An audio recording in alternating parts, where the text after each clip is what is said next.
I just want to... I can add to that. So the 25 part per million 1 hour H2S 1 hour exposure limit set by the Clean Air Branch permit applies to upset conditions as well. So that's why the emergency systems need to be designed to do that. And that's the ambient air level designed to protect the community. So they need to design to that. And the department is still investigating this incident, looking at possible violations and enforcement actions. As a result of that, those decisions haven't been made yet, but they're still investigating. Thank you. Okay, so I'll make the next question to you. You had Cliff out there with the portable monitor, and he's reporting the highest reading at 25 parts per billion.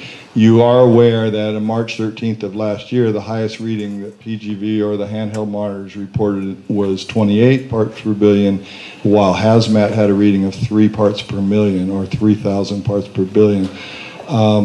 So do you understand that hot steam and gases go up and over that fence and over those monitors and then come down into the community?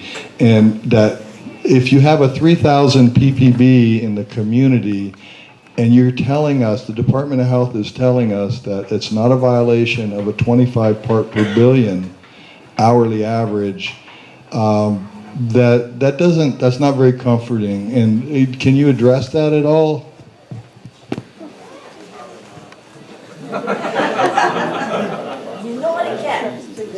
Well, I understand that you're writing this, what questions you have down to provide the agency, so I can look into that. I wasn't involved in that incident, you say. I don't know the numbers, and I'm not about to make a decision on something I don't know the facts about. Okay, that's fine. I can tell you that if they have a permitted level and they exceed that, they should be held to that. That's what those enforcement levels are for. But you didn't have any monitoring data, so how do you know?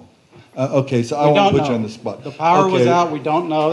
I understand that. Okay, so I guess then I'll ask another question. Then, why, if you didn't know, did Department of Health go into the press and publicly say that there were no impacts in the community?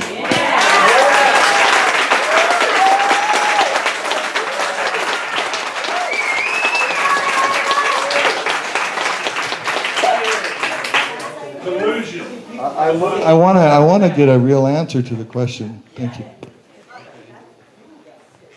Again, perhaps since you're sending these in, I can get you a more thorough answer. But the only, and you know, I'm working on lots of issues. But the only, Tom made reference to a news article he heard about the deputy director saying something about no health effects shortly after.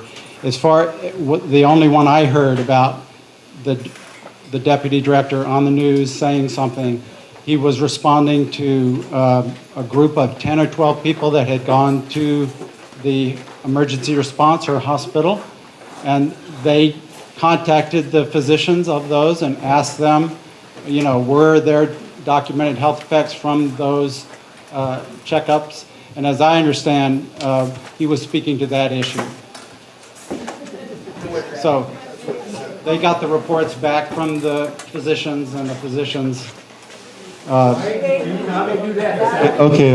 so on that. That was my understanding. Okay, well, I read the article, and anyway. So on that, is Sophia here? Sophia, what did the Department of Health doctor tell you at the emergency room after? Stand up, please. Well, a group of us went to the emergency room for some tests, which we have not received the results of. Oh, thank you. You gotta turn it on. There were about 6 or 7 of us. And, this was six or 7 days following the 7th, the 12th. We went in for blood draws, and they gave us cups to go home and pee in the morning to drop off at clinical labs. And the Dr. Fitzgerald, went and spoke to, I think, the CDC, and came back and gave us a little chat as we left. And she said, well, It's pretty much like a very foggy day up at the volcano. That's exactly what she said. And I said, yeah, but that's sulfur dioxide, and this is hydrogen sulfide. They're two totally different gases. And she said, it's pretty close. So